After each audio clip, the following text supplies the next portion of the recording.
What's up everyone, welcome to Aussie Talks Wrestling, and in today's video I'm going to be discussing my WrestleMania 42 predictions. I'm going to be going through each and every match on both the Saturday and the Sunday cards for WrestleMania 42, telling you who I think is going to win and explaining my reasoning behind each of my choices. At the time of recording there are 13 matches in total, with 7 matches to take place on Saturday and 6 to take place on Sunday. Of course there might be another match added, but at the time of recording this is every single match that's going to be at WrestleMania 42. Starting off with WrestleMania Saturday, we have Logan Paul and Austin Theory of The Vision teaming up with IShowSpeed to take on the Usos and LA Knight. I'm going to go with the babyfaces here, mostly due to the continuation of Danhausen's curse, and I definitely think this match is going to include Danhausen in some capacity. If you strip this match back, you've essentially got Logan Paul and Austin Theory, who are basically the backup cronies of The Vision behind the two main guys, Bron Breakker and Bronson Reed, who are both out injured, who are teaming with an online streamer against the Usos, who are widely regarded as one of the greatest tag teams of all time, and LA Knight, who's a well-established, very popular superstar. This match is sure to be entertaining, especially with the inclusion of Speed. I've been very high on his involvement in WWE so far. He's been very entertaining in all of the segments that I've seen him in, and this is coming from someone who doesn't consume his content at all. But ultimately, this match is going to be disposable and soon forgotten about after WrestleMania. Next, we have Jacob Fatu taking on Drew McIntyre in an unsanctioned match. I have to be honest here and say that I'm not really bothered who wins this one. I've been really enjoying Drew's character work lately, and I'm glad that he got a brief WWE title run out of this, but this feud hasn't really engaged me. Jacob has seriously cooled off since last year, and he just doesn't feel like that maniac killer that he used to. Sure, he feels dangerous, but he just doesn't feel that unique to me anymore. He's starting to slip into that realm of all of the other Samoans that we've got on SmackDown, where I really couldn't care less about them or their matches. And this isn't me saying that I don't like Jacob Fatu. I think he's a really good worker. I just think he's really cooled down since last year, where he was causing havoc across SmackDown and came across as an absolute maniac who you should be really scared of. Despite this though, this match is sure to be entertaining. It's going to be an absolute car crash with these two guys absolutely wanting to kill each other. There is no doubt in my mind that this is going to be a really enjoyable match to watch. And ultimately, I think I'm going to go with Jacob Fatu to pick up the victory. And maybe we'll finally get the reveal of who actually attacked Jacob Fatu backstage on SmackDown way back in October. We still actually don't know who committed this, and Drew has been vehemently denying this ever since. There is then the Fatal 4-Way Women's Tag Team match for the WWE Women's Tag Team Championships, with the irresistible forces of Nia Jax and Lash Legend defending the titles against Charlotte Flair and Alexa Bliss, Bayley and Lyra Valkyria, and the Bella Twins. Despite this division being more stacked than it has ever been, it's quite thin at the moment from a storyline perspective. So if I briefly run through all of the teams, you've got Nia and Lash, who are the current dominant champions. I don't think any of us would be surprised if we saw them retain the titles. There's Charlotte Flair and Alexa Bliss, who I think have stayed together longer than many of us would have predicted. They had the championships last year and held them for 100 days. They're still quite entertaining, but I'm personally ready for them to split up now, and I'm ready to see that feud between the two. I think Bayley and Lyra Valkyria winning the titles would be a really good feel-good moment, because Bayley of course missed out of WrestleMania last year due to being attacked by Becky Lynch in kayfabe, and in reality that must have really hurt her and really crushed her, being pulled from the WrestleMania show just weeks out. And Lyra has been working so hard to motivate Bayley and help her believe in herself again. Then we've got the WWE Hall of Famers, the Bella Twins, who have never won the WWE Women's Tag Team Championships before, as of course they weren't around during their previous runs with the company. And let's face it, whether you love it or you hate it, they are going to win these titles at some point, so it wouldn't surprise me if it was at WrestleMania. This is a difficult one to predict, and the cynical side of me is thinking the Bella Twins are going to win the titles, but if I'm forced to choose, I'm going to actually predict Bayley and Lyra Valkyria. I think this will be the best storyline choice and a really good, heartwarming, feel-good moment for WrestleMania. AJ Lee is going to be defending her Women's Intercontinental Championship for just the second time as she takes on her longtime rival, Becky Lynch. What makes this one a really tricky one to predict is the fact that AJ has got such a dominant streak over Becky Lynch. She has beaten her 3 times and made her tap out on every single one of those occasions, starting at WrestlePalooza, then at Survivor Series War Games, and then again at Elimination Chamber. I think it would make sense if AJ Lee retained, seeing as Becky has already had 2 fairly recent runs with the championship and done really well to help elevate it and make it feel prestigious. But then it begs the question that if AJ is just going to retain, then why are we even doing this again in the first place? I understand that AJ Lee against Becky Lynch is objectively the biggest match you could probably have for the Women's Intercontinental Championship at WrestleMania this year, but if this has been the plan for a long time, which I think we're all in agreement that this has been on the cards for many months now, then surely you'd give Becky at least one victory over AJ going in to at least make this seem a bit more interesting. I am struggling to pick a winner for this one, but if push comes to shove, I'm going to go with AJ Lee to retain the championship on the basis that this should really end this feud and then AJ will be able to move on and work with other women.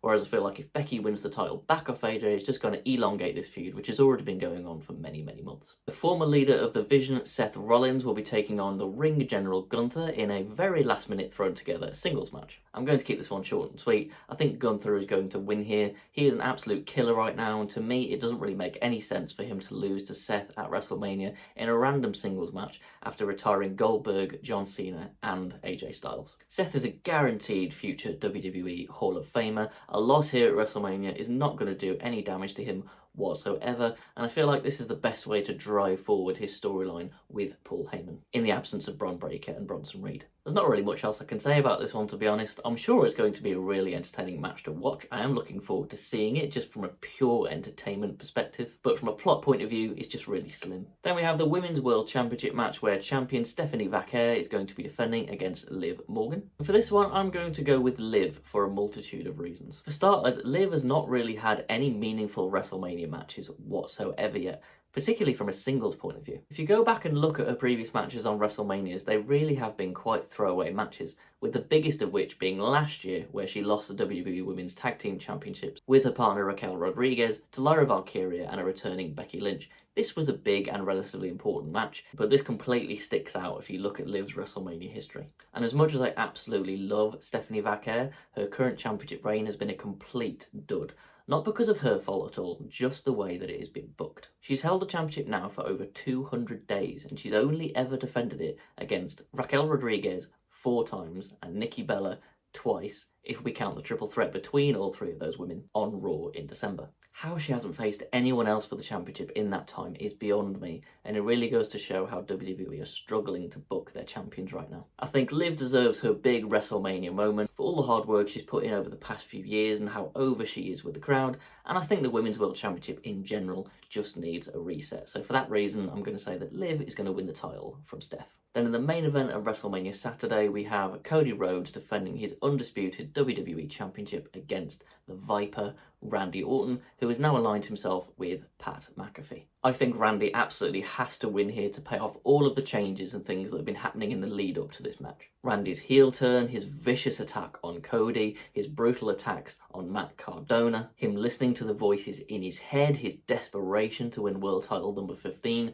and for some reason his alignment with, of all people, Pat McAfee. Cody is a better chaser of the championship rather than a champion, or should I say it makes for more compelling television. We've already seen some changes in Cody's character, and I really think this feud has given him that additional edge that he really needs, and I only think this is going to be elevated further if Cody drops the belt. Orton also hasn't won a world championship since he beat Drew McIntyre for the WWE title way back at Hell in a Cell 2020, and even then he only held that championship for 22 days before dropping it straight back to Drew. So a little bit like last year where Cody was defending the title against John Cena, this doesn't feel like the end and the culmination of this big storyline. It feels more like the start or maybe the first chapter. So to me, it makes a lot more sense for Cody to drop the title here to Randy. Moving on to WrestleMania Sunday, we have the 6-pack Intercontinental Championship ladder match where Penta is going to be defending the title against Javon Evans, Dragon Lee, Rusev, Jade McDonagh, and Rey Mysterio. This could really be won by anyone. This match is here to be an absolute showcase of talent and to be a bit of fun. I don't think Dragon Lee or JD McDonagh are going to win just because I don't see them getting any kind of meaningful push post-WrestleMania. Rey Mysterio is injury prone these days, although he's still an absolutely exceptional professional wrestler, especially for a 51-year-old. Rusev would be a decent choice, and I could definitely see him having a solid run with the Intercontinental title. However, he has been absent from TV now for quite a while, so I don't think WWE are going to randomly give him this championship now at WrestleMania. If anyone is going to take this championship off Penta at WrestleMania, I think it's going to be Javon Evans. He is immensely talented, especially for such a young man. WWE are clearly very high on the guy, and this match type perfectly suits his style as well. However, I am going to predict that Penta does retain his championship against all the odds in this match, simply because he's so over with the fans. He hasn't held the championship for all that long yet, and he's been really engaged with the WWE Universe ever since he stepped foot in WWE, and this is his first ever championship and his first ever reign, so I'd like to see him hold it for a bit longer. Next we have the hugely anticipated clash of monsters between Brock Lesnar and Femi. I think Oba is going to look really strong here, and that Brock is going to go out of his way to make sure that he looks like a megastar. However, I'm going to predict that Brock is actually going to win this match, even if it is by some nefarious means. Assuming that Brock is going to be retiring at SummerSlam this year, I think it's highly unlikely that WWE are going to have him eat any losses until that match. It was reported that Paul Heyman requested directly to WWE Creative that that is the case, although this is purely speculation. But I don't think this would hurt Oba as long as it's executed correctly.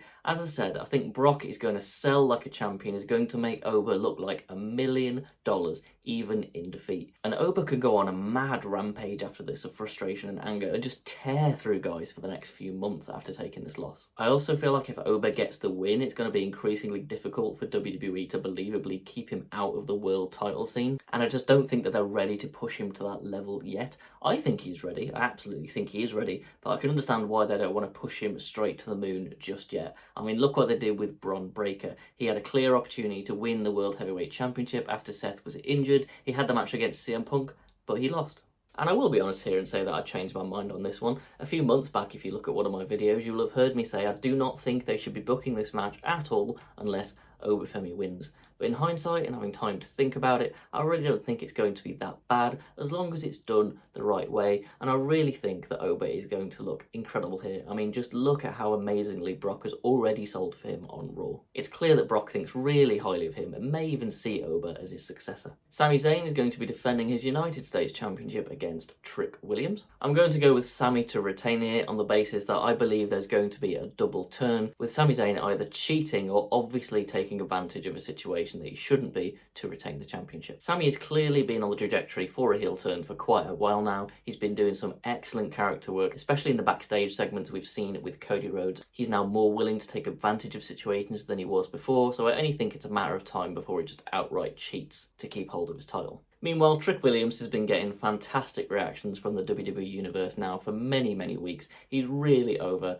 Everybody loves to sing "Whoop That Trick" as he makes his entrance, so it just makes sense for him to become babyface. A win for Sami is both going to make Trick more sympathetic to the fans and give people more of a reason to hate on Sami. This really doesn't need to be overcomplicated. Finn Bálor is then going to be taking on his former Judgment Day teammate Dominik Mysterio, where he will be wrestling with his demon persona. For me, Finn should absolutely be winning this match. He needs to get revenge on Dominik for kicking him out of the Judgment Day in the manner that he did. Just the mere fact that he's wrestling as his demon persona should guarantee him the victory anyway, but we all know that that isn't the case. Although when I think of the losses that Finn has taken as the Demon, the two that immediately spring to mind are the matches against Edge and Roman Reigns. Finn was reportedly meant to defeat Edge in their Hell in a Cell match at WrestleMania 39, but due to the legitimate injury that he suffered to his skull when Edge threw a ladder at him during the match, they changed the finish, allowing Edge to win. And then WWE completely booked themselves into a corner by having the Demon Finn Bálor take on then Universal Champion Roman Reigns, who was never going to be losing the championship at that stage, so they had to resort to some kind of supernatural interference to have the ring ropes collapse, which caused Finn to fall off the top rope and Roman to retain the title. Dom is fantastic. This loss isn't going to hurt him one bit. He's doing really great work, and he has been for a good few years now. His heel turn back at Clash at the Castle in 2022 has done wonders for his career. His involvement with the Judgment Day has just elevated him to another level. It's only a matter of time before that lad becomes a world champion. But on this night, for this match, Finn Bálor absolutely should be winning. WWE Women's Champion Jade Cargill will be defending her title against Rhea Ripley. I'm not really sure whether this is my head or my heart making this prediction, but I'm going to go with Rhea Ripley to pick up the win and become the WWE Women's Champion. Jade Cargill's reign has been nothing short of a disaster. Now, I'm not placing all the blame at her feet at all. This has been booked horribly, but it's just time for a change. This is like I described Stephanie Vaquer's reign earlier on, but even more to the extreme. Jade won the championship back at Saturday Night's main event in November last year, and since then she's only defended the title once. Her recent recruitment of former rivals B-Fab and Meechin has been quite interesting. It's given the feud a little bit more intrigue, but it's come way too late. Rhea also hasn't held a world championship since losing the Women's World Championship to Io Sky back on Raw in March last year, and even that was a relatively short-lived title reign, as she won the championship from Liv Morgan on the Raw Netflix debut. Rhea winning the championship would also presumably mean that she moves over to SmackDown, and that women's division desperately needs some help. mostly because a lot of the big stars are currently tucked away in the tag team division. And to top it all off, the main event of Night 2 of WrestleMania 42, World Heavyweight Champion CM Punk will be defending his title against the OTC Roman Reigns. I think this is the hardest result to predict on all of the matches of WrestleMania this year. From one standpoint, CM Punk was never meant to be World Heavyweight Champion at this point. He got the opportunity to win the title due to Seth Rollins having to vacate the title due to injury, and Roman Reigns has not even competed for a world title, much less won one, since he dropped the championship to Cody Rhodes at WrestleMania 40. So I could completely understand if WWE wants to give him a run with the World Heavyweight Championship to elevate it, similar to the way that he did with the Universal Championship. The only difference though being that the Universal Championship at the time that Roman won it was almost dead, right? It was a bit of a cursed championship. It did have its moments, but overall people generally viewed the Universal title as definitely being a second-rate world championship, whereas CM Punk has done a really good job at holding down the World Heavyweight Championship. Seth Rollins also had a fantastic run with it as the inaugural champion, so I think people definitely think a lot higher of the World Heavyweight Championship now than they ever did of the Universal Championship when Roman won it back then. There's also Roman's schedule that we have to consider as well. How often is he going to be around after WrestleMania?